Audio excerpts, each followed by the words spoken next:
the scenes. Hey guys, what's up? What's going on? What do you guys sell? A little bit of everything. A little bit of coffee, some snacks, beverages, anything people want these days. You sell like stores? Who you selling to? We prefer we set up pantries like this in accounts in New York City and Boston. Yeah, a lot of office settings. Office settings. Yeah. So an office says we want everything, or they give you limits? How does that work? It all depends. Depends on their head count, their budget, what they're looking for exactly. And then we'll go do a site visit, see their space. Sometimes they don't even know what they want. They'll bring us in, they'll be like, hey, look, we're looking for snacks. Right? We come in and we see they have just a basic Keurig. We're like, hey, we can upgrade you guys to, bean to cup machine or cold brew or something like that. So it's a lot of upselling and kind of. How do you guys start? How do we start? So we both. Yeah, they're making something up on the spot. Here we go. Yes. Yeah. We basically, our father had owned a vending company back in the day, Champion Vending. Started out with traditional vending machines, right? Kind of expanded from there, more into the pantry setting. We got Facebook, which was our first big major account. From there, pantry, OCS kind of took over. Back then, we didn't do coffee. Always missed out the opportunity for coffee. We kind of third-partied it and it was terrible. Then from there, we got big enough where my dad wanted to sell. He sold it to a corporation. From there, we worked on the corporate side and realized that it wasn't for us. We lost a lot of good accounts because of that. Literally right before COVID had hit, him and I were like, we could do this better on our own. Brandon had actually quit and kind of started it up. I was under a non-compete. This was back in 2019. I knew I wanted to leave. The corporate world really Oh, wasn't. so you didn't have a non-compete? I never non-compete. Oh, only he did. Yeah, no, only he did. So I got suckered into that shit. Yeah, I think you had it for 3 years. No, not 3 years. I had it for 6 months. Oh, 6 months. Yeah. And then you started it. I started in 2019. So they didn't realize you were the threat, so they made everyone else sign the non-compete. And meanwhile, you were the. I was a silent assassin. I was working behind the scenes while they were buying time before they can come. So how did you get your first accounts? How did we get our first account? It was actually kind of word of mouth. We got Silverstein Properties. That was our first one. And they were essential during the time. Yeah, they were deemed essential, and then from there it was just kind of especially once my non-compete was over, we started cold calling back at the accounts. We got lucky. Once COVID had hit, it was kind of even playing field. So from there we kind of, people didn't know who their contact was at the old accounts and stuff like that. So me and him kind of went in and Fresh picking. Exactly, fresh picking. Got you. Yeah. So you outbound sales call? What's up, bro? What's up, man? How you doing? What up, Walter? This is Walter. How are you, Walter? Good. What do you do, Walter? Huh? What's your job? I'm a helper. Helper. Yeah. Deliver? Yeah. Nice, cool. What's the best selling item? Right now, Beverage, sparkling waters. Sparkling waters you can't beat. no. Right now, the top SKU is probably LaCroix. LaCroix. For us, yeah. Got you. Then the healthier products like the lesser evil popcorns are big, Skinny Pop. The Anything protein healthy these bars, yeah, exactly. Health is definitely top. Even, I'm assuming most of your accounts are more higher end, or It all depends. We can go from an account that has 4 people to an account that has 4,000. do you sell people. run-of-the-mill brands, or everything is premium? No, you have some Harris, right? No, I mean these are a lot of the samples that we get. We get a Right. ton of samples, so we kind of stock it up and give to our Mhm, team and stuff like mhm. that. But I mean, we go from anything.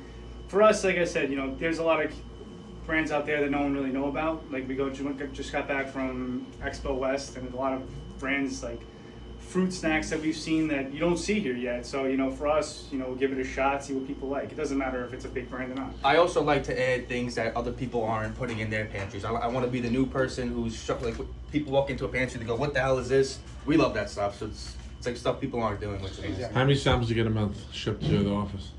How many what? How many samples do you get shipped to the office a month?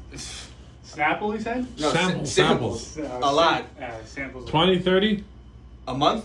No, probably more. Everyone's always coming in with 40? probably 40, 50, 60. Wow. It's nuts. Yeah, people always DMing us or reaching out through our website, can we send you guys samples? Can you try this out? And it's great. It really is, because there's a lot of times we don't see things at the show, or it's too small to come to a show, so they send us samples. Billy, when's the podcast coming? Snack review.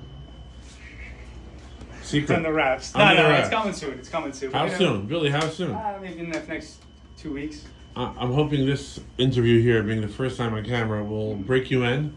Yeah. to realize that the camera don't bite. Yeah. Just mushy. You're gonna, hey, I'm just a little secret. You get a lot of comments at the beginning Yeah. and stupid, all types of weird comments. Just, put on your earplugs Yeah. and just head forward. Listen. It is what it is. 100%. Everyone's got their opinion. It doesn't matter. You can't take it to heart. You just gotta get what you get and keep moving forward. What was the most surprising brand that you carried that did well? That you can remember? And do any brands credit you for really getting them out there? Yeah. People do. Like? They definitely do. I mean, we used a few different coffee companies. I do want to shout out Eric, the coffee company who we're really big with is Rise, and they do a great job. They just sold, right? They did it's sell, uptime. But everyone we work with, Justin, Eric, big shout out to them because they're fantastic to us. And that's a big brand for us. But Right. any brand we're willing to put out, I'm really not surprised how well it does because if they trust us to push it for them, we'll do a good job. Yeah. Very I mean, cool. to be honest with you, it's pretty easy to push a product, especially with the amount of pantries and offices we're in. How much leeway how much discretion do they give you in terms of a new product? Do they allocate a certain amount of the budget? How does that work? They trust us. Like if something's moving, we'll try it out. We'll give them a good deal on it, and then we'll see how it goes. And if it doesn't move, we'll move it. Every month we change it up. We don't like an office to go stale or everyone to come in and see the same shit. It's always changing it up. But you keep certain things the same and certain things mixed up. There's staples. Like we have like maybe 5 or 6 snacks and beverages that are staples, so they always gotta be there. Like the sparkling waters, Right. the energy drinks, the sodas. Yeah. Yeah.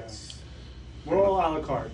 For us, it's all a la carte. That's what do you think about the Poppy and Springers just sold for big money? What's your opinion? Are you surprised? You know what?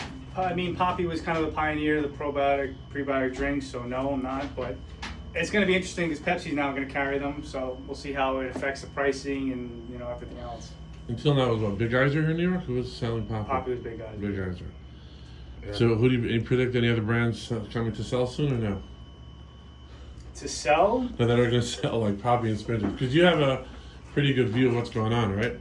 I'm not sure, but I mean, you can see once they start trending really high, Yeah. they start blowing up like that. I mean, eventually one of It these all big- depends who's like the hottest on the block at the moment. Yeah, Then- these then big brands- These big companies want to suck everyone fucking up. And Have you guys ever considered starting your own brand since you have the distribution anyway?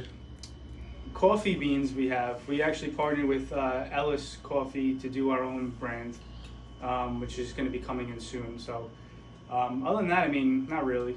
Okay, I just want to put it in your head. Maybe we'll see. yeah.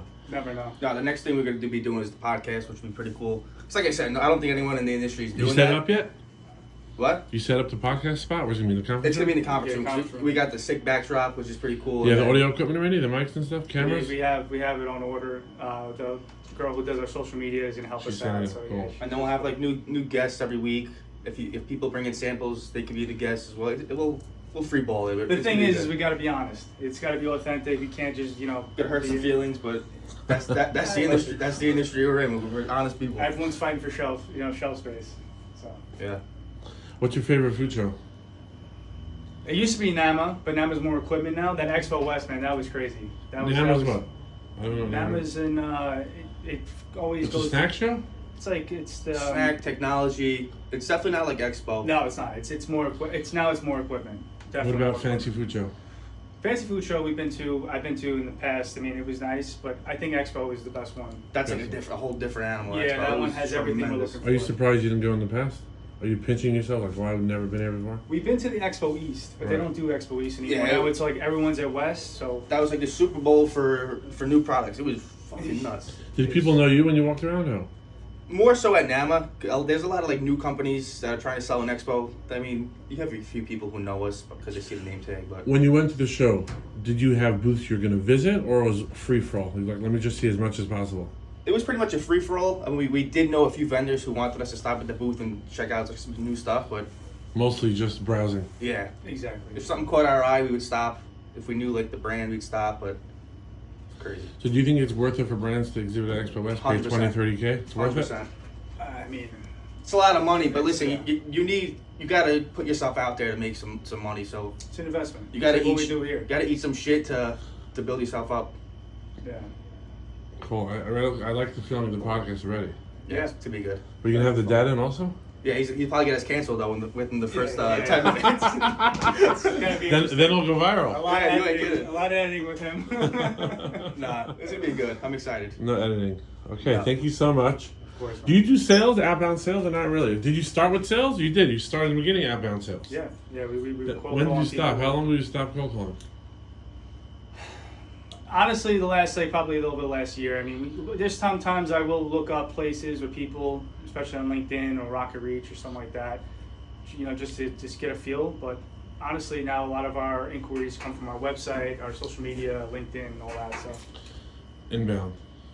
yeah. Right, and your main competition is big corporations who are not innovative. They're very stale. Yeah, Literally. I mean, there are some smaller companies out there. I mean, again, you know, There'll always be competition, but honestly, we're our own competition. We're always just trying to do our own thing. We're not looking at what other people are doing. yeah, we're just trying to get better, and we're always looking at the latest, you know, trends, the latest equipment, all that. And like Brandon said, I mean, We're not looking at what other people are doing. We're focused on Marche and doing the best we can. So, yeah, for sure. Thank you so much. Thank you, man. thank You you. guys are great.